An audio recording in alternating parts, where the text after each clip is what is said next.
اعوذ باللہ السمیع العلیم من الشیطان اللعین الرجیم بسم اللہ الرحمن الرحیم الحمد للہ الاول بلا اول کان قبلہ والآخر بلا آخر یکون بعدہ الذي قصرت عن رؤيته ابصار الناظرین وعجزت عن نعته اوهام الواصفین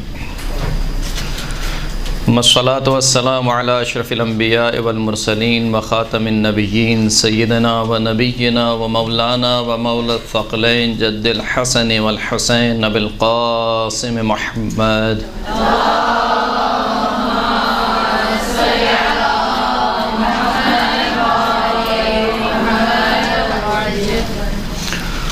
وعلى آله الطيبين الطاهرين المعصومين الذين أذهب الله عنهم الرجس وطهرهم تطهيرا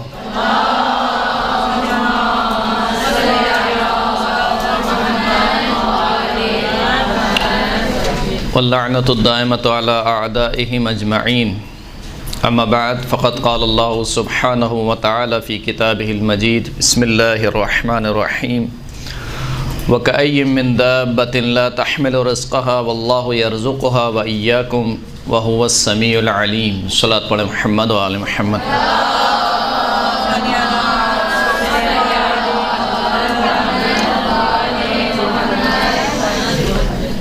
سورہ مبارکہ عنکبوت کی آیت نمبر 60 کو آپ کی خدمت میں ثناء کرام کے طور پر پیش کیا، اور گزشتہ جو درس تھا ہمارا یعنی اسی کلاس میں اسی سے گزشتہ سے پیوستہ یہ گفتگو ہے۔ رزق کے موضوع پر پچھلا درس تھا، اور آج جو موضوع ہے وہ ہے کہ رزق میں برکت کے اسباب کیا ہیں، یعنی انسان کیا اعمال انجام دے یا کیا عمل کرے کہ اس کے رزق میں برکت ہو۔ آیت میں خداوند کریم ارشاد فرماتا ہے کہ وَكَأَيٍّ مِّن دَابَّةٍ لَا تَحْمِلُ رِزْقَهَا، کتنے ہی ایسے جاندار ہیں، چوپائے ہیں کہ تم ان کا رزق نہیں اٹھائے ہوئے۔ اللہ یرزقها وَإِيَّاكُمْ، خداوند کریم ہے جو تمہارے چوپاؤں کو بھی رزق دیتا ہے اور تمہیں بھی رزق دیتا ہے۔ وَهُوَ السَّمِيعُ الْعَلِيمُ، اور خداوند کریم سننے والا بھی ہے اور جاننے والا بھی ہے۔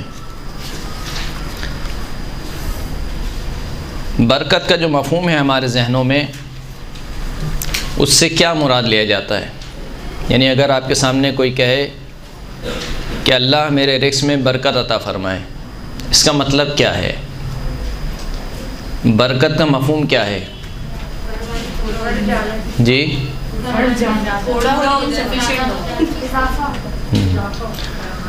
برکت اور کثرت میں فرق ہے۔ عام عوام الناس کے ذہنوں میں جو مفہوم ہے وہ برکت کا مفہوم کثرت والا ہے، یعنی جیسے آپ لوگوں نے جواب دیا بڑھ جانا۔ برکت کے معنی بڑھ جانے کے نہیں ہیں، برکت کے معنی یہ ہیں کہ اتنا ہو کہ میرا اور میرے اہل و عیال کے لیے کافی ہو، یعنی میری ضروریات پوری ہو جائیں، اتنا ہو۔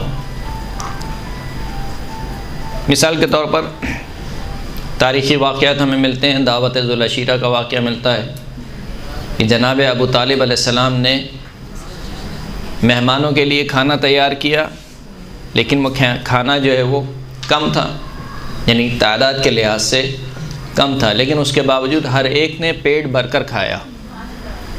تو اس کا مطلب یہ نہیں تھا کہ اس رزق بڑھ گیا، بلکہ اس رزق میں خداوند کریم نے برکت دی کہ وہ تمام کو پورا ہو گیا۔ اسی طریقے سے اور واقعات ملتے ہیں۔ جناب سیدہ بی بی فاطمہ الزہرا سلام اللہ علیہا کی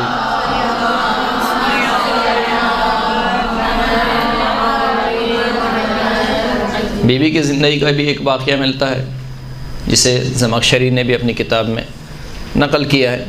بہرحال تو برکت کا جو معنی ہے وہ کثرت کے نہیں ہے، برکت کے معنی یہ ہوتے ہیں کہ خداوند کریم مجھے اتنا رزق دے کہ پھر مجھے کسی اور کے آگے ہاتھ پھیلانے کی ضرورت نہ ہو، یعنی میری ضروریات پوری ہو جائیں، میری اور میرے اہل و عیال کی ضروریات پوری ہو جائیں۔ ایک صلوات پڑھیں محمد و آل محمد۔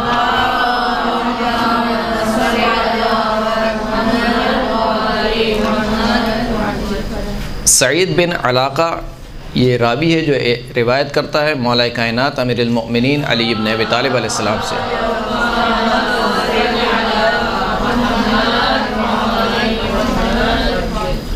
مولانا ارشاد فرمایا کہ الا انبئکم بعد ذلک بما یزید فی الرزق، کیا میں تمہیں خبر نہ دوں کہ جس کے ذریعے سے تمہارے رزق میں اضافہ ہو؟ قالوا بلا، اصحاب نے کہا کہ یقیناً آپ ہمیں خبر دیجئے۔ فرمایا کہ الجمع بین الصلاتین یزید فی الرزق، دو نمازوں کو جمع کرنا رزق میں اضافے کا باعث بنتا ہے۔ والتعقیب بعد الغداة وبعد العصر یزید فی الرزق، صبح کی نماز کے بعد تعقیبات پڑھنا یہ رزق میں اضافے کا سبب بنتا ہے۔ وبعد العصر، عصر کی نماز کے بعد تعقیبات پڑھنا یہ رزق میں اضافے کا سبب بنتا ہے۔ وصلۃ الرحم یزید فی الرزق، صلہ رحمی کرنا، صلہ رحمی کا مطلب کیا ہے؟ یعنی اپنے جو خونی رشتہ دار ہیں ان سے قطع تعلقی نہ کرنا۔ یہاں تک کہ روایت میں ملتا ہے کہ صلہ رحمی کرو اگرچہ کہ ایک گلاس پانی کے ذریعے سے ہی کیوں نہ ہو یا سلام کے ذریعے سے کیوں نہ ہو، تو انسان صلہ رحمی نہ کرے اپنے خونی رشتہ داروں سے بالخصوص۔ اور صلہ رحمی کا جو مفہوم ہے وہ ایک طریقے سے عرفی ہے، یعنی عرفاً یہ کہا جائے کہ ہاں یہ آپس میں ایک دوسرے سے ملتے جلتے رہتے ہیں، عرفاً یہ کہا جائے کہ انہوں نے ان سے قطع تعلقی نہیں کیا ہوا ہے۔ یہ ایک بہرحال موضوع ہے جو آج کل ہمارے معاشرے میں جسے کہنا چاہیے کہ اس کی رعایت نہیں ہو رہی ہے، بالخصوص یہ رجب شعبان کا مہینہ ہے، اور رجب شعبان جو ہے وہ شیعوں میں شادیوں کا مہینہ ہوتا ہے، تو اس میں بالخصوص دیکھا جاتا ہے کہ اس نے فلاں نہیں کیا تو اب ہم اس کی شادی میں نہیں جائیں گے، ہم اس کے میلاد میں نہیں جائیں گے، تو اس کے ولیمے میں نہیں جائیں گے۔ تو یہ کام نہیں ہونے چاہیے، بڑے پن کا مظاہرہ ہونا چاہیے، اگرچہ کہ آپ کے ساتھ زیادتی ہوئی ہو یا کسی بھی اعتبار سے آپ سمجھتے ہو کہ آپ کے ساتھ زیادتی ہوئی ہے، تو اس کے بدلے میں آپ وہ کام نہ کریں کہ جس میں آپ کا بھی نقصان ہو اور آپ کے بچوں کا بھی نقصان ہو۔ ایک تو عمر کم ہو جاتی ہے انسان کی قطع رحمی سے، دوسرا رزق میں تنگی آتی ہے، لہذا اگر رزق بڑھانا چاہتے ہیں تو رشتہ داروں سے صلہ رحمی کریں، خونی رشتہ داروں سے۔ وَقَصْحِ الْفِنَاءِ يَزِيدُ فِي الرِّزْقِ، صحن میں جھاڑو لگانا یہ رزق میں اضافے کا سبب بنتا ہے۔ وَمُوَاسَاةِ الْأَخْ فِي اللَّهِ عَزَّ وَجَلَّ يَزِيدُ فِي الرِّزْقِ، اپنے دینی بھائی سے اللہ کی خاطر برابری کرنا، ہمدردی کرنا، یعنی مثال کے طور پر آپ دیکھ رہے ہیں کہ آپ کا جو پڑوسی ہے، جو برادر ایمانی ہے آپ کا، وہ کسی مشکل میں گرفتار ہے، اس کی مشکل کو حل کر دیں، یا مثال کے طور پر جو کھانا اپنے لیے لائے ہیں وہی کھانا اس کو کھلائیں۔ اس طریقے سے مواسات کرنا، ہمدردی کرنا یہ رزق میں اضافے کا سبب بنتا ہے۔ وَالْبُكُورُ فِي طَلَبِ الرِّزْقِ يَزِيدُ فِي الرِّزْقِ، رزق کی طلب میں صبح صبح نکل جانا۔ جو ہمارے یہاں ٹرینڈ بن گیا ابھی کہ مارکیٹ 11 بجے سے پہلے نہیں کھلتی ہے، 2 بجے سے پہلے مارکیٹ کھلتی نہیں ہے، یعنی 2 بجے بھی جائے تو بندہ اونگ رہا ہوتا ہے، تو یہ رزق کی تنگی کا سبب ہے۔ رزق میں اضافہ چاہتے ہیں تو خداوند کریم نے رزق کو صبح کے وقت رکھا ہے، فطرت کے مطابق ہے۔ آپ پرندوں کو دیکھیں، پرندے صبح صبح نکلتے ہیں اپنے گھونسلوں سے صبح کے وقت، اور دوپہر کے وقت واپس آ جاتے ہیں، پھر شام کے وقت نکلتے ہیں۔ تو صبح کے وقت رزق کی طلب میں نکلے۔ والاستغفار یزید فی الرزق، استغفار کرنا کثرت سے یہ رزق میں اضافے کا سبب بنتا ہے۔ پھر اس کے بعد اور کئی اسباب مولا کائنات نے بیان کیے، پوری روایت پڑھوں گا تو یہ روایت طولانی ہو جائے گی۔ صلوات پڑھیں محمد و آل محمد۔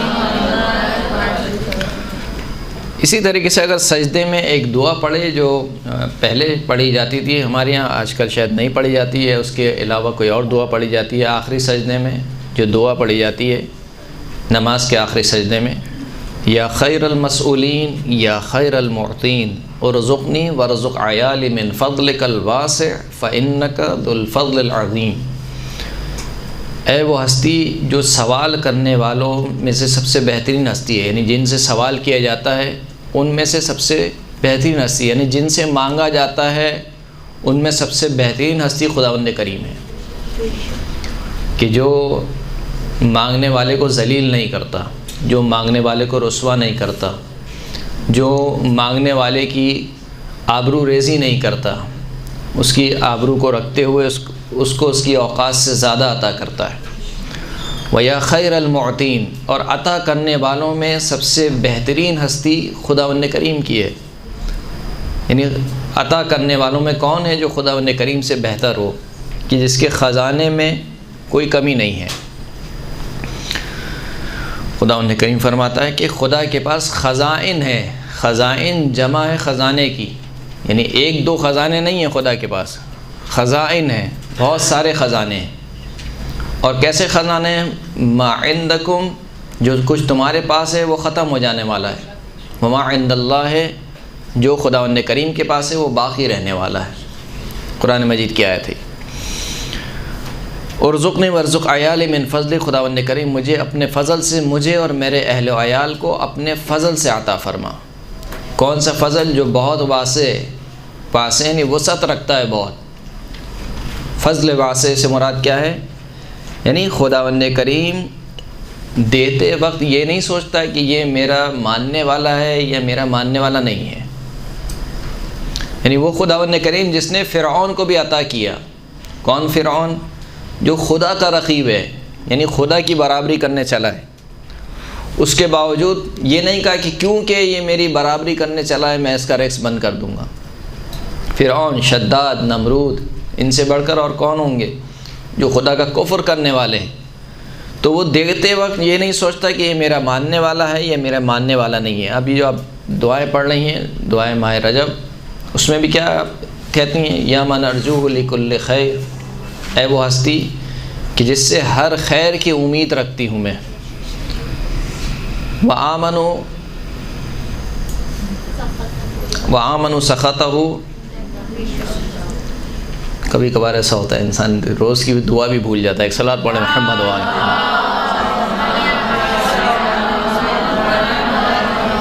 وآمنوا سخطہ عند کل شر، اے وہ ہستی کہ جس کے ناراضگی سے ہر شر اور برائی کے وقت میں امان میں اپنے آپ کو محسوس کرتی ہوں۔ یا من یعطی القلیل بالکثیر، اے وہ ہستی جو قلیل کے مقابلے میں کثیر عطا کرتی ہے۔ یعنی ہم جو نماز پڑھتے ہیں، اولاً تو یہ ایسی نماز ہے ہی نہیں کہ اس کے مقابل میں کوئی دیا جائے، درست ہے؟ یعنی ہم جو نماز اور روزہ اور خدا کی عبادات انجام دیتے ہیں، یہ اس قابل ہی نہیں ہے کہ اس کے مقابل میں کچھ دیا جائے، بلکہ ائمہ اطہار نے جو ہمیں سلیقہ سکھایا ہے وہ بالکل برعکس ہے۔ جب کسی نے شکایت کی، چوتھے امام زین العابدین علیہ الصلوۃ والسلام،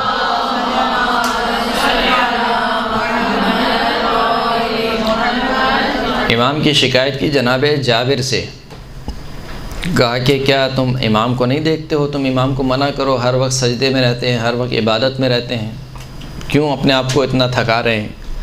جبکہ وہ امام ہیں، ان کے جد رسول اللہ ہیں۔ تو جابر امام کی خدمت میں حاضر ہوئے اور کہا کہ آپ کیوں اپنے آپ کو عبادت میں اتنا تھکا رہے ہیں؟ یعنی اتنی عبادت کیوں کر رہے ہیں؟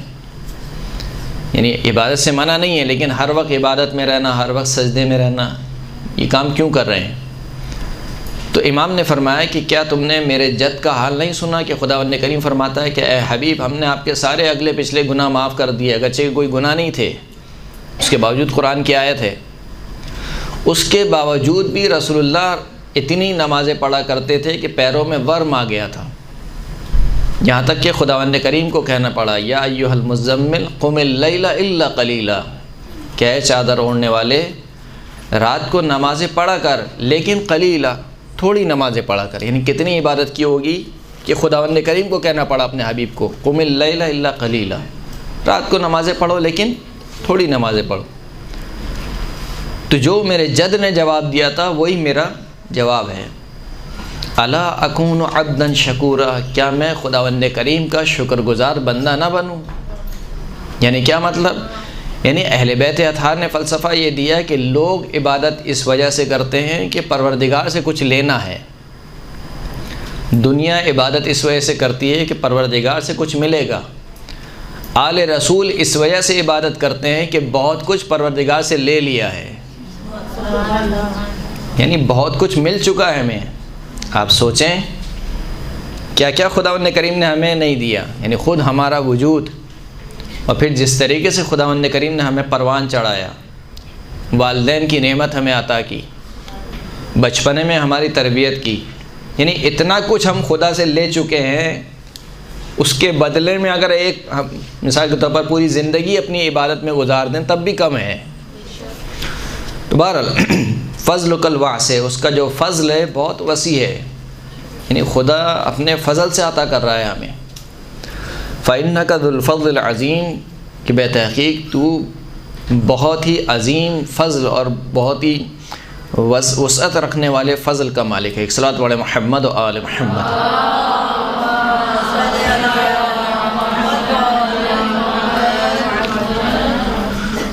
حسین ابن مسلم کہتا ہے کہ میں نے پانچویں امام سے عرض کی کہ جعلت فداک انہم یقولون ان النوم بعد الفجر مکروہ، میں نے امام کی خدمت میں عرض کی کہ میری جان آپ پر فدا ہو، لوگ یہ کہتے ہیں کہ فجر کے بعد سونا مکروہ ہے، نہ سویا جائے، کیوں؟ لأن الارزاق تقسم فی ذلک الوقت، کیونکہ یہ وہ وقت ہے کہ جس میں رزق تقسیم کیا جاتا ہے۔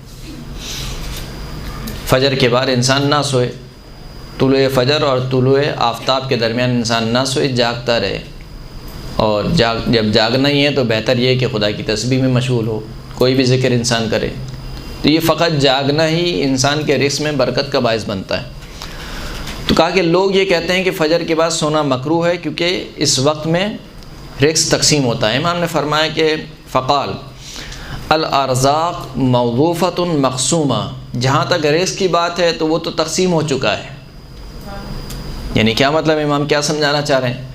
یعنی کہا کہ اگر تم یہ کہتے ہو کہ اس وقت میں رزق تقسیم ہوتا ہے، اس کا مطلب ہے کہ جو سو رہا ہے اس کو رزق نہیں ملنا چاہیے۔ کتنے افراد سو رہے ہیں؟ سب تو جاگے ہوئے نہیں ہیں، تو جتنے افراد سو رہے ہیں اس کا مطلب ہے کہ ان کی آج کے رزق کی چھٹی ہو گئی، جبکہ خداوند کریم دے رہا ہے۔ تو امام فرماتے ہیں کہ ارزاق جو ہیں، جو رزق ہیں، وہ تو تقسیم ہو چکے ہیں، یعنی جس کو جتنا رزق ملنا ہے وہ ملنا ہے، چاہے وہ سوئے چاہے وہ جاگے، وہ رزق اس کو ملنا ہے۔ وَلِلَّهِ فَضْلٌ يُقَسِّمُهُ مِن طُلُوعِ الْفَجْرِ، لیکن خداوند کریم کے لیے ایک فضل ہے، یعنی رزق سے بڑھ کر ایک اضافی رزق ہے، اسے آپ کہنا چاہیں، یا ہم اگر اپنی زبان میں کہنا چاہیں کہ تبرک ہے، ایک خاص تبرک ہے جو بٹ رہا ہے، اور وہ اسی کو ملے گا جو جائے گا، جو سوئے گا وہ کھوئے گا۔ للہ فضل یقسمہ من طلوع الفجر، خداوند کریم کے لیے اضافی رزق ہے جو خداوند کریم طلوع فجر سے لے کر الی طلوع الشمس، طلوع الشمس تک خداوند کریم بانٹتا ہے۔ اور یہ خداوند کریم کا قول ہے کہ واسأل اللہ من فضلہ، خداوند کریم سے اس کے فضل کا سوال کرو۔ یعنی کیا مطلب؟ یعنی خداوند کریم نے تمہیں اس دنیا میں بھیجا ہے، جتنا رزق تمہیں اس دنیا میں جینے کے لیے چاہیے وہ تمہاری قسمت میں لکھا ہوا ہے، یعنی وہ ملے گا، وہ چاہے تم کچھ بھی کرو وہ ملے گا۔ لیکن اگر اضافی رزق چاہتے ہو تو کیا کرو؟ دعا کرو، واسأل اللہ من فضلہ، یعنی ایک جو سب سے بڑا سبب ہے انسان کے رزق میں برکت کا یا انسان کے رزق میں اضافے کا، وہ یہ کہ انسان دعا کرے خداوند کریم کی بارگاہ۔ ثم قال وذکر اللہ بعد طلوع الفجر ابلغ فی طلب الرزق من الضرب فی الارض، یہ جملہ بہت امپورٹنٹ ہے۔ فرمائے کہ طلوع فجر کے بعد اللہ کا ذکر کرنا، یعنی کوئی بھی ذکر کرنا، سبحان اللہ، الحمدللہ، اللہ اکبر، کوئی بھی ذکر، خداوند کریم کا ذکر کرنا طلوع فجر کے بعد، یہ رزق کی خاطر زمین پر سفر کرنے سے زیادہ تاثیر رکھتا ہے۔ یعنی تم طلوع فجر کے بعد جب پورے دن مثال کے طور پر سفر کر کے جاؤ، کس چیز کے لیے؟ رزق کے لیے، رزق کی تلاش میں نکلو، اس سے زیادہ تاثیر یہ رکھتا ہے کہ تم طلوع فجر کے بعد اللہ کا ذکر کرو۔ اس کا یہ مطلب نہیں کہ انسان رزق کی تلاش میں نہ جائے، وہ انسان بیٹھا رہے طلوع فجر کے بعد بس ذکر کر کے دوبارہ پھر سو جائے، یہ مطلب نہیں ہے اس روایت کا۔ وہ جو وظیفہ ہے وہ اپنی جگہ انجام دینا ہے، یعنی امام اہمیت سمجھانا چاہ رہے ہیں اس وقت کی، طلوع فجر کے بعد کی اہمیت سمجھانا چاہ رہے ہیں، اور ذکر الہی کی اہمیت سمجھانا چاہ رہے ہیں، وقت اور ذکر دونوں کی، کہ دیکھو کہ پورے دن کی محنت ایک طرف ہے اور اس وقت میں اللہ کا ذکر کر لینا یہ ایک طرف ہے، یہ زیادہ تاثیر رکھتا ہے۔ صلوات پڑھیں محمد و آل محمد۔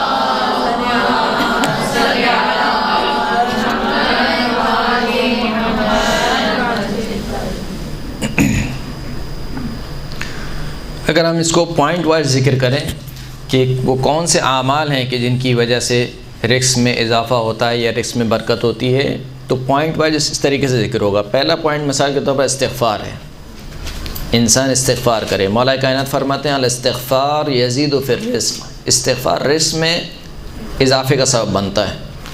مولا نے جناب کمیل سے ارشاد فرمایا کہ اذا ابطأت الارزاق علیک فاستغفر اللہ یوسع علیک فیہا، اگر رزق پہنچنے میں تم پر دیر ہو جائے، یعنی کیا مطلب، تم پہ تنگی آ جائے، ہر جگہ سے کوشش کر لی تمہیں رزق نہیں مل رہا ہے، دیر ہو جائے رزق پہنچنے میں، فاستغفر اللہ، پس اللہ سے استغفار کرو۔ اگر تم یہ کام کرو گے تو کیا ہوگا، یوسع علیک فیہا، تو خداوند کریم تمہارے اوپر تمہارے رزق میں وسعت عطا فرمائے گا، برکت عطا فرمائے گا۔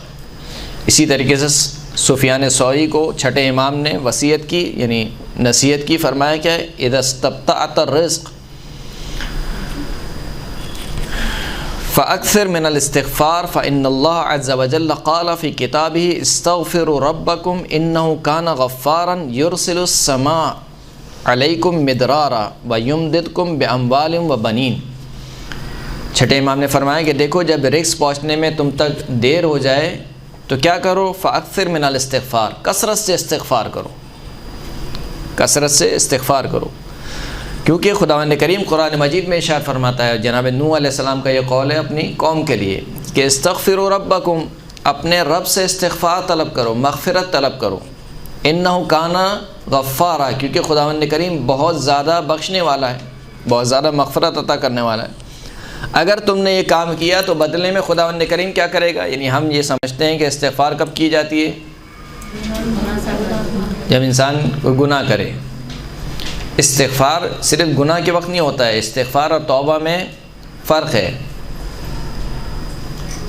بہت سے لوگ سمجھتے ہیں کہ استغفار وہی توبہ ہے، توبہ اور استغفار میں فرق ہے۔ توبہ کیا ہے،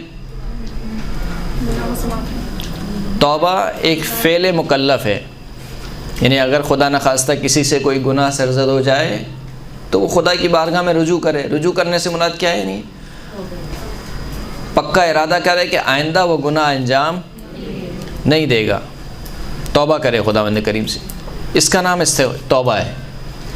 یہ توبہ نہ دعا ہے نہ ذکر ہے، لیکن استغفار دعا بھی ہے اور ذکر بھی ہے، درست ہے۔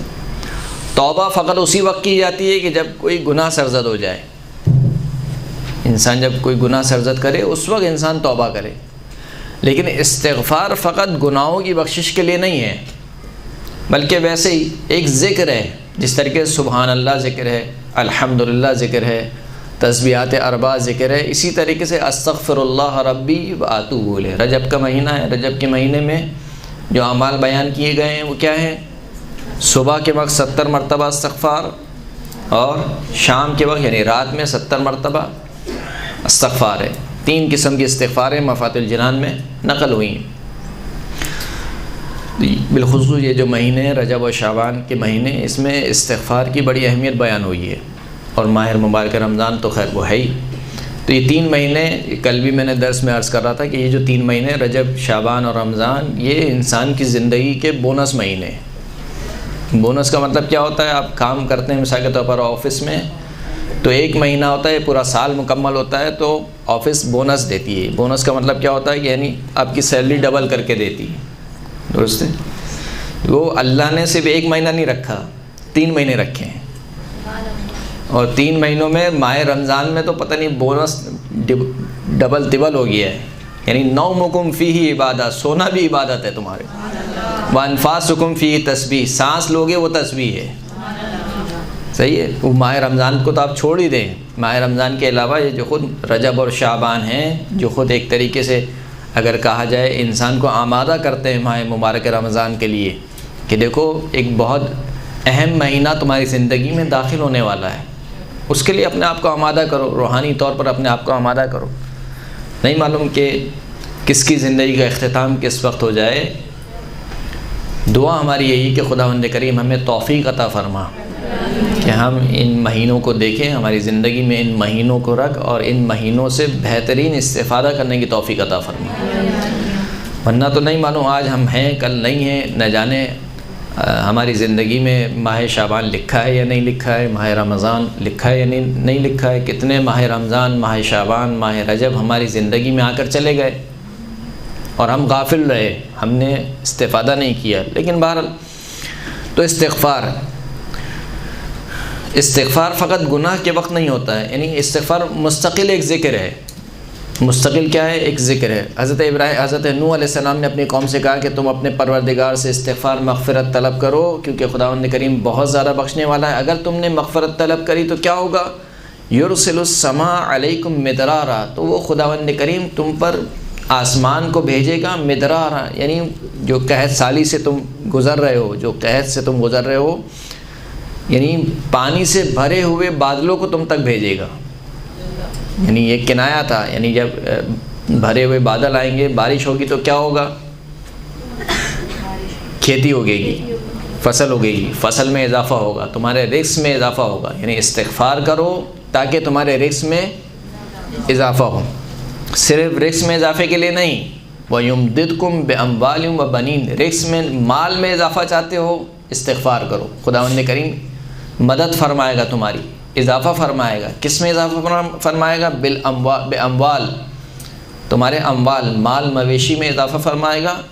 وَبَنِينَ، صرف یہی نہیں، اگر اولاد چاہتے ہو، اولاد میں بھی یہاں پر بنین کا ذکر ہے، یعنی اگر لڑکا چاہتے ہو، تم چاہتے ہو کہ تمہارے لڑکا پیدا ہو، استغفار کرو اللہ کی بارگاہ میں۔ صلوات پڑھیں محمد و آل محمد۔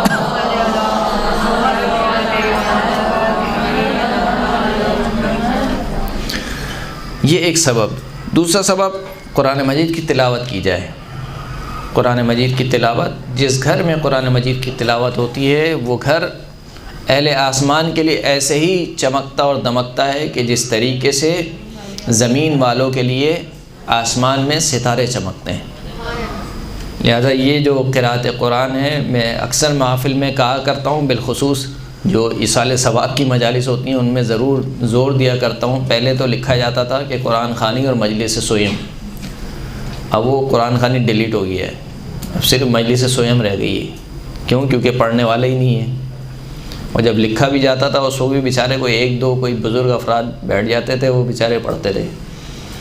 تو یہ یعنی المیہ ہے ہماری قوم کا، اور بالخصوص یعنی مردے کو جو سب سے جلدی فائدہ پہنچانے والی چیز ہے وہ قرآن مجید کی تلاوت ہے۔ ایک صدقہ ہے، دوسرا قرآن مجید کی تلاوت ہے۔ یعنی بی بی فاطمہ الزہرا سلام اللہ علیہا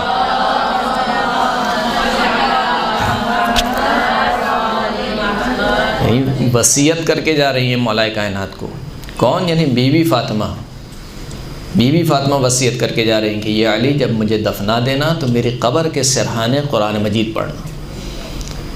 تو یہ ہماری قوم اس سے غافل ہے، اس کے اوپر توجہ دینی چاہیے۔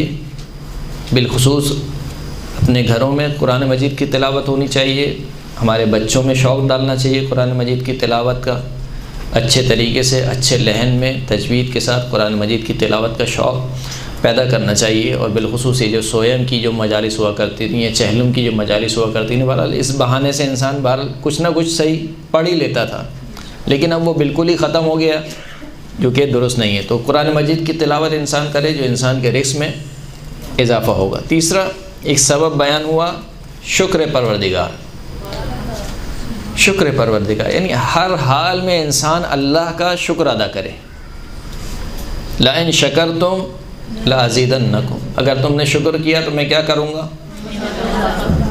اضافہ کروں گا۔ وَلَئِن كَفَرْتُمْ فَإِنَّ عَذَابِي لَشَدِيدٌ، اگر تم نے کفران نعمت کیا تو میرا عذاب بہت کیا ہے؟ سخت ہے، بہت شدید ہے۔ مولا ارشاد فرماتے ہیں کہ شکر المنعم یزید فی الرزق، نعمت دینے والے کا شکر ادا کرنا یہ رزق میں اضافے کا سبب بنتا ہے۔ جن میں سے جتنے عنوان میں بیان کر رہا ہوں یہ اگرچہ کہ خود ایک عنوان ہے، یعنی خود اس کے اوپر گفتگو ہو سکتی ہے، ہم کیونکہ صرف فہرست وار چل رہے ہیں لہذا زیادہ بیان نہیں کر رہے۔ اگلا جو سبب بیان کیا گیا وہ کیا ہے؟ انفاق اور صدقہ ہے۔ انفاق اور صدقہ، انفاق کے مطلب معنی کیا ہے؟ یعنی اللہ کی راہ میں خرچ کرنا، اللہ کی راہ میں خرچ کرنا۔ دنیا والے کی تھیوری یہ ہے کہ بچا کے رکھو تاکہ کام آئے، اسلام کی تھیوری یہ ہے کہ دو تاکہ اور ملے۔ یعنی میں نے کہیں ایک روایت نہیں دیکھی، میں شاید یہاں پر عرض کیا تھا یا کسی اور کلاس میں نے عرض کیا تھا کہ کوئی ایک روایت مجھے نہیں ملی ہے سیونگ کے اوپر، شیئرنگ کیا ہو، بلکہ اس کے برعکس ملا ہے، کہا کہ اگر تنگ دست ہو، تم پر روزی تنگ ہو گئی ہے، صدقہ دو۔ یعنی مولا وہ پہلی نہیں ہے اس کے پاس، کہا نہیں جبھی تو کہہ رہے ہیں نہیں یہ صدقہ دے تو ملے گا۔ تو اللہ کے پاس جو تھیوری ہے وہ یہ ہے کہ جو ہم نے تمہیں دیا ہے اس میں سے عطا کرو۔ انفاق کے اوپر نہ جانے کتنی آیات ہیں قرآن مجید کی، وَمِمَّا رَزَقْنَاكُمْ يُنْفِقُونَ یا مِمَّا رَزَقْنَاهُمْ يُنْفِقُونَ، جو رزق ہم نے ان کو دیا ہے اس میں سے انفاق کرتے ہیں۔ سورہ بقرہ کی ابتدائی آیت میں متقین کی صفات میں سے کہ جو رزق، اور اس کے علاوہ بھی کئی آیات آئیں گی، جو رزق ہم نے ان کو عطا کیا ہے اس میں سے کیا کرتے ہیں؟ انفاق کرتے ہیں، دیتے ہیں۔ تو صدقہ دینا انسان کے رزق میں برکت کا سبب بنتا ہے۔ بہت ساری اس کے اوپر روایات ہیں کہ بہرحال سب کو ذکر کرنا یہاں پر مقصود نہیں ہے۔ فرمائے کہ استنزل الرزق من عند اللہ بالصدقہ، یعنی عجیب تعبیر ہے، استنزلو، نزلہ کا مطلب ہوتا ہے نازل ہونا، یعنی قرآن نازل ہوا۔ استنزلو یعنی نازل کروانا، استنزلو کا مطلب کیا ہے؟ نازل کروانا۔ استنزل الرزق، رزق کو نازل کرواؤ، کس کے ذریعے؟ بالصدقہ، صدقے کے ذریعے۔ یعنی اگر تمہارا رزق کہیں پھنس گیا ہے، کہیں رہ گیا ہے بیچ میں، تو اس رزق کو صدقے کے ذریعے سے نازل کرواؤ۔ اس کے بعد جو ثواب ہے، اب اس کے اوپر بہت بہرحال گفتگو ہو چکی ہے، آپ سن بھی چکی ہوں گی، نماز شب پڑھنا۔ نماز شب انسان کے رزق میں اضافے کا سبب بنتی ہے۔ چھٹے امام، امام جعفر صادق علیہ السلام سے روایت ہے،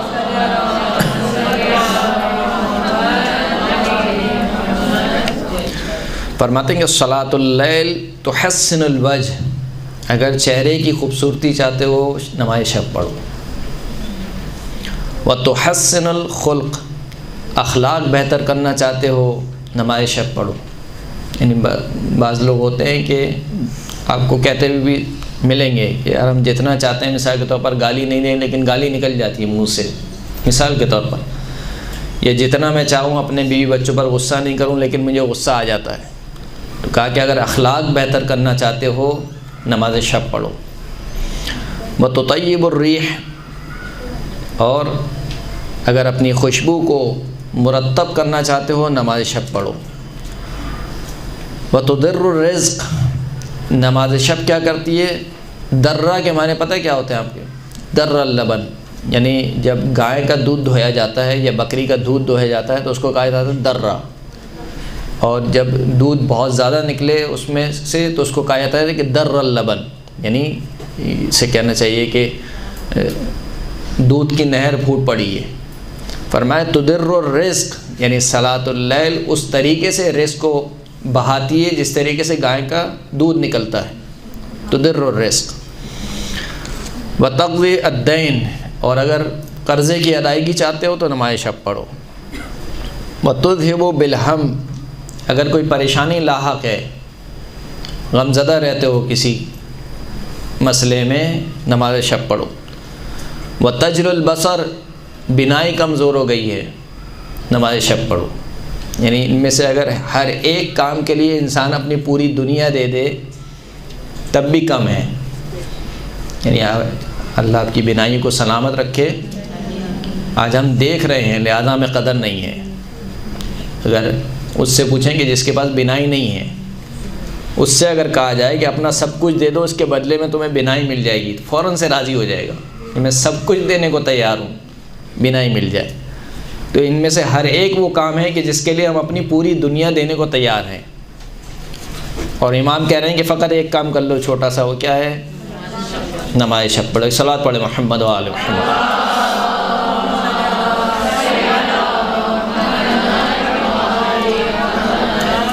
اگلا جو سبب ہے وہ صلہ رحمی ہے، جیسے کہ پہلے بھی ذکر کر دیا، بالخصوص والدین کے ساتھ صلہ رحمی کرنا۔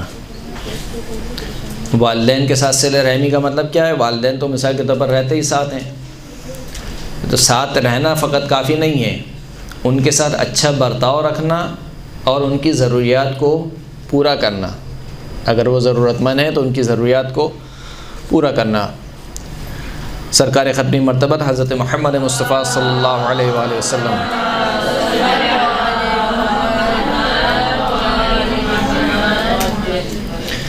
سرکار فرماتے ہیں کہ من سرہ ان یمد لہ فی عمرہ، جس کو یہ بات خوش کرتی ہو کہ اس کی عمر میں اضافہ ہو، طولانی ہو اس کی عمر.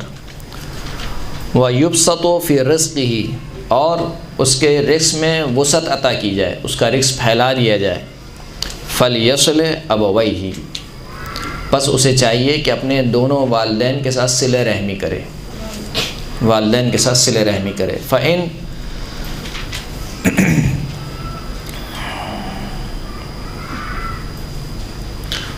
صِلَتَهُمَا طاعۃ اللہ، کیونکہ ان دونوں کے ساتھ صلہ رحمی کرنا اللہ کی اطاعت ہے. وَلْيَصِلْ ذَا رَحِمِهِ، اور والدین کے علاوہ جو خونی رشتہ دار ہیں ان کے ساتھ بھی صلہ رحمی کرے.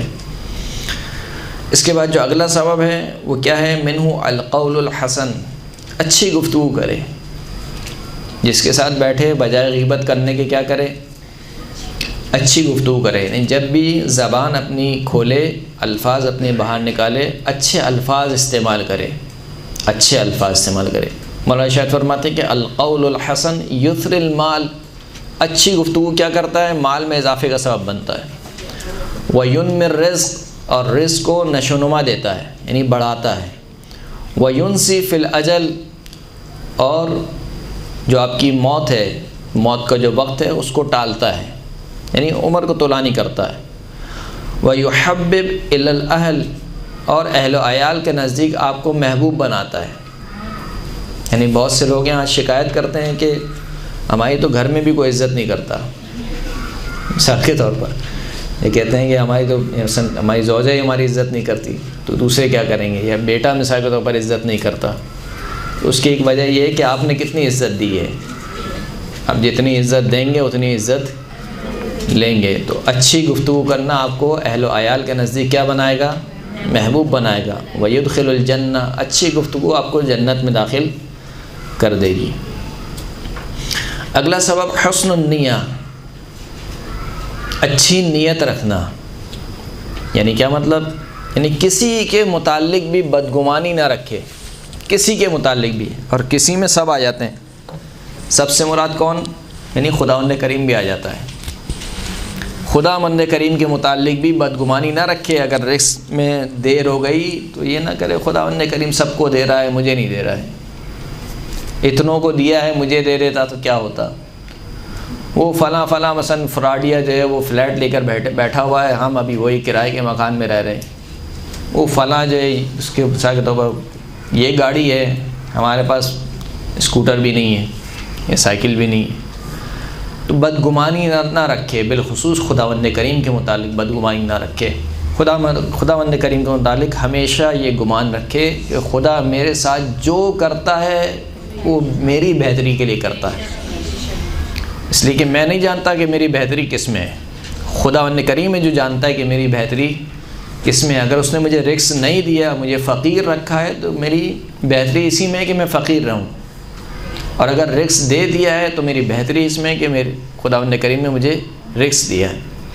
تو اچھی نیت رکھے، یعنی کسی کے متعلق بھی بدگمانی نہ رکھے. مولانا ارشاد فرماتے ہیں کہ من صدق لسانہ زکا عملہ، جس کی زبان سچ ہو گئی، پاک ہو گئی، زکا عملہ، تو اس کا عمل بھی پاک ہو جائے گا.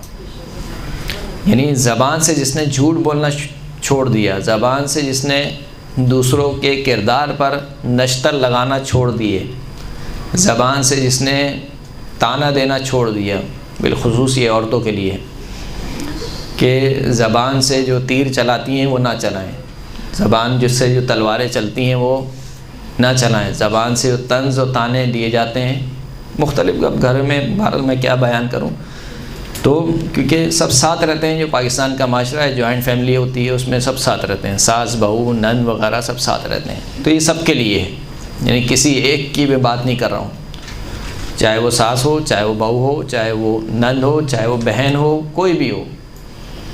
دوسروں پر زبان کے ذریعے سے طعنہ زنی نہ کریں، لہذا اپنی زبان کو پاک رکھے انسان، جب بھی بولے اچھی بات کہے، اگر ایسا کرے گا تو اس کا عمل پاک ہو جائے گا۔ ومن حسنت نیتہ زید فی رزقہ، جس کی نیت اچھی ہو گئی خداوند کریم اس کے رزق میں اضافہ فرمائے گا۔ یعنی ہر کام میں انسان اچھی نیت رکھے، اچھی نیت سے کام کو انجام دے۔ ومن حسن برہ باہل بیتہ زید فی عمرہ، جو شخص اپنے اہل و عیال کے ساتھ اچھی نیکی انجام دے، یعنی کیا مطلب؟ یعنی اگر خداوند کریم نے رزق دیا ہے تو رزق کو مٹھی میں بند کر کے نہ بیٹھ جائے، اس رزق کو وسعت دے اپنے اہل و عیال کے اوپر۔ شاید اسی گفتگو میں یعنی اسی کلاس میں میں نے روایت پڑھی تھی کہ اگر کوئی شخص کسی شخص کو خداوند کریم رزق میں وسعت عطا کرے اور وہ اپنے اہل و عیال پر وسعت نہ دے رزق کو، تو کیا ہوتا ہے؟ مولا ارشاد فرماتے ہیں کہ ایسا نہ ہو کہ خود تمہارے گھر والے تمہارے مرنے کی دعا کریں کہ خدایا کب یہ مرے گا اور کب ہمیں اس کی جائیداد ملے گی۔ تو ایسا نہیں ہونا چاہیے۔ جب خداوند کریم نے آپ کو رزق دیا ہے تو اس رزق کو وسعت دیں اپنے اہل و عیال کے اوپر۔ تو جو شخص بھی اپنے اہل و عیال کے ساتھ نیکی انجام دیتا ہے خداوند کریم اس کی عمر میں اضافہ فرما دیتا ہے۔ اگلا سبق حسن الجوار، اچھی ہمسائیگی، اچھا پڑوسی بنے۔ حسن الجوار یزید فی الرزق، اچھی ہمسائیگی رزق میں اضافے کا سبب بنتی ہے۔ اگلا سبب الدعاء لأخی المؤمن، اپنے برادر مومن کے لیے دعا کرنا۔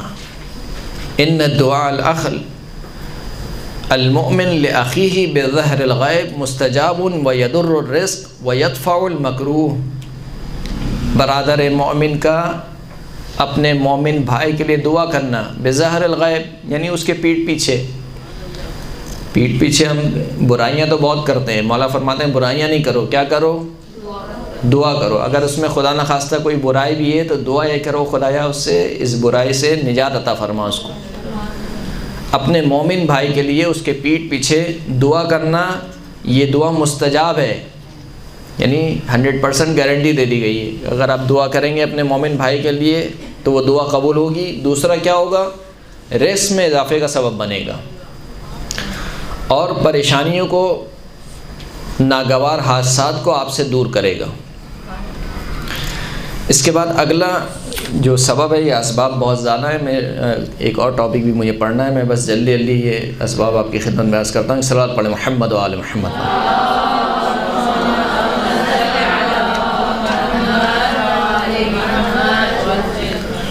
اگلا سبب جو بیان ہوا وہ ہے التزویج، شادی کرو۔ رزق میں تنگی ہے تو کیا کرو؟ شادی کرو۔ ہمارے کیا ہوتا ہے؟ سب سے پہلے پوچھتے ہیں لڑکا کیا کرتا کیا ہے، کماتا کیا ہے، درست ہے؟ جبکہ روایت میں برعکس ملتا ہے، خود قرآن مجید کی آیت ہے وَأَنكِحُوا الْأَيَامَ مِنكُمْ وَالصَّالِحِينَ مِنْ عِبَادِكُمْ وَإِمَائِكُمْ إِن يَكُونُوا فُقَرَاءَ يُغْنِهِمُ اللَّهُ مِنْ فَضْلِهِ، اگر وہ فقیر ہوں گے تو اللہ انہیں اپنے فضل سے بے نیاز کر دے گا۔ صحیح، لیکن ہمیں اللہ کی اس آیت سے زیادہ کس پر ایمان ہے؟ وہ فیکٹری والے پر، یا جس جگہ وہ جاب کرتا ہے اس پہ زیادہ ایمان ہے۔ کہاں بس لگی بندی ہے نا، بس ہاں پھر صحیح ہے، کوئی مسئلہ نہیں ہے۔ اس میں بھی اگر گورنمنٹ جاب والا ہو تو سونے پہ سہاگا۔ گورنمنٹ جاب لگی ہوئی ہے اس کا مطلب یعنی ہم سمجھتے ہیں کہ یہ جو چیزیں ہیں گی، یہ جو اسباب ہیں گے، یہ بہت قوی ہیں، اب تو یعنی کچھ ہو ہی نہیں سکتا۔ لیکن کس کو معلوم ہے؟ یعنی انسان ایک لمحے میں سڑک پر آ جاتا ہے۔ کتنے واقعات ہیں ہماری زندگی۔ تو ہم کس پر بھروسہ کر رہے ہیں؟ اللہ پر بھروسہ کر رہے ہیں یا اپنے جیسے انسانوں پر بھروسہ کر رہے ہیں؟ پھر جب ہم ایمان رکھتے ہیں کہ رزق دینے والا ذات خداوند کریم کی ہے تو پھر ہم کس پر بھروسہ کر رہے ہیں؟ ہاں یہ بات ضرور ہے کہ بالکل نکمے اور نکھٹو کو نہیں دے دینی چاہیے، جو مثال کے طور پر کوشش ہی نہ کرے، یعنی جس کے بارے میں یقین ہو کہ یہ اس کو ایسے ہی رہنا ہے، یہ ابھی اپنے ماں باپ کا کھا رہا ہے، کل ہمارا کھائے گا۔ تو ایسا بھی نہیں ہونا چاہیے۔ ہاں اتنا اطمینان ہونا چاہیے کہ ہاں یہ شخص مثال کے طور پر پڑھا لکھا ہے، یا کوشش کرے گا تو اس کو مل جائے گی، ابھی نہیں بھی ہے۔ اگر خود حدیث میں ہے کہ اگر تمہارے پاس تمہاری بیٹی کے لیے کوئی ایسا رشتہ آئے کہ جس کے دین سے اور جس کے اخلاق سے تم راضی ہو، یعنی دو چیزیں اچھی ہونی چاہیے، دین درست ہونا چاہیے یعنی عقیدہ درست ہونا چاہیے، اخلاق درست ہونا چاہیے یعنی عمل درست ہونا چاہیے. یہ دو چیزیں. یہ نہیں کہا کہ جو اگر تمہارے پاس رشتہ ہے اور بہت اچھی اس کی جاب ہو، یہ نہیں کہا کہ اگر کوئی ایسا رشتہ ہے تمہاری بیٹی کا کہ جس کے دین سے اور جس کے اخلاق سے تم راضی ہو اور پھر اس کے باوجود تم اسے منع کر دو بغیر کسی عذر کے، یعنی تمہارے پاس کوئی ایسا عذر نہ ہو اس کے منع کرنے کا، اس کے باوجود تم منع کر دو، تو اگر تم نے یہ کام کیا تو روئے زمین پر ایسا فساد پھیلے گا کہ پھر اس کو کوئی نہیں روک سکتا. وہ فساد پھیل رہا ہے نہیں پھیل رہا ہے؟ پھیل رہا ہے فساد. لہذا شریعت کو آسان بنائیے، دین کو آسان بنائیے، شادیوں کو آسان کیجیے. جتنا شادی آسان کریں گی اتنا زنا مشکل ہو جائے گا. مسئلہ یہ ہے کہ زنا آسان ہوتا جا رہا ہے اور شادی مشکل ہوتی جا رہی ہے، بالخصوص جو ہمارے یہاں رسومات ہیں اس کی وجہ سے، اور بالخصوص جو ہماری معذرت کے ساتھ عرض کروں گا جو ہماری والدہ گرامی ہیں ان کے جو ارمان ہیں وہ ختم نہیں ہوتے ہیں کہ میرا تو یہ بھی ارمان ہے اور میرا ایک ہی بیٹا ہے، ایسے کیسے شادی ہو جائے گی، شادی ہو رہی ہے یہ میت کا گھر ہے. یہ ساری چیزیں ہم خود مشکل کر رہے ہیں اپنی زندگی کو، یعنی ہم خود بھی مشکل کر رہے ہیں، اپنی نسل کے لیے بھی مشکل بنا رہے ہیں. زندگی دنیا کو بھی مشکل بنا رہے ہیں، آخرت کو بھی مشکل بنا رہے ہیں، دونوں چیزوں کو مشکل بنا رہے ہیں. نہیں ہونا چاہیے یہ کام. اور یہ کام دیگر رسومات میں بھی ہو رہا ہے. مثال کے طور پر کسی کے میت ہو جاتی ہے، اب فاتحہ کھلانا ہے. میت کے گھر کیسا کھانا ہونا چاہیے؟ میت کے گھر میت والا کھانا ہونا چاہیے. اب اگر وہ غریب دال چاول کھلا دے یا دال چاول سے اوپر سے چنے کی بریانی کھلا دے تو ہمارے یہاں باتیں بننا شروع ہو جاتی ہیں کہ ہماری والدہ مری تھیں تو تم کم از کم چکن کی بریانی کھلا دیتے، بیف کی. وہ اس کی والدہ مری ہیں، ولیمہ تھوڑی ہوا اس کی والدہ کی.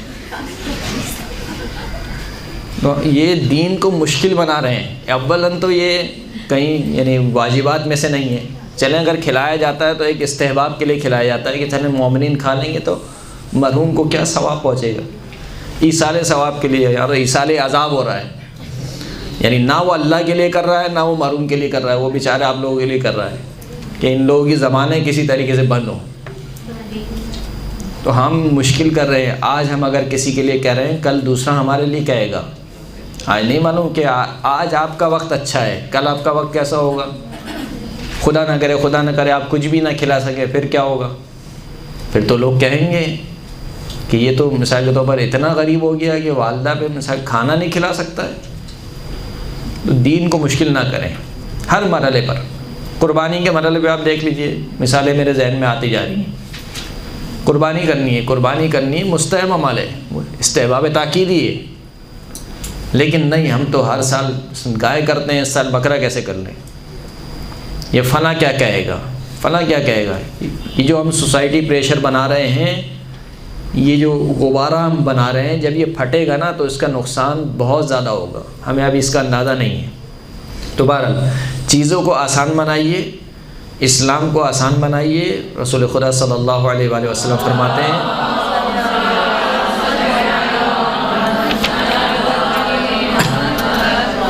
کہ مجھے آسان شریعت دے کر بھیجا گیا. آسان شریعت یعنی پچھلے انبیاء کو جو شریعت دی تھی ان میں سب سے آسان شریعت رسول خدا کی شریعت ہے، جو اس پر بھی عمل کرنا ہمارے لیے مشکل ہو رہا ہے. بہرحال تو فرماتے ہیں کہ مجھے سب سے آسان شریعت دے کر بھیجا گیا. یعنی آسان سے مراد یہ ہے کہ عمل کرنے میں آسان ہے. یعنی اگر انسان عمل کرنے پر آئے، والذین جاہدوا فینا لنہدینہم سبلنا، جو ہماری راہ میں کوشش کرتا ہے ہم اس کے لیے ہدایت کے دروازے کھول دیتے ہیں. کوشش آپ کو کرنی ہے. لیکن جو پہلے ہی سوچ کے بیٹھ جائے کہ مجھ سے تو ہو ہی نہیں سکتا، اتنی گرمی ہے میں حجاب پہن ہی نہیں سکتی مثال کے طور پر، تو آپ پہلے ہی سوچ کے بیٹھ جائیں گے تو پھر نہیں ہو سکتا کچھ. کوشش آپ کو کرنی ہے، آگے ہاتھ کس نے؟ اللہ نے پکڑنا ہے آپ کو. اس طرح پڑھے محمد و آل محمد.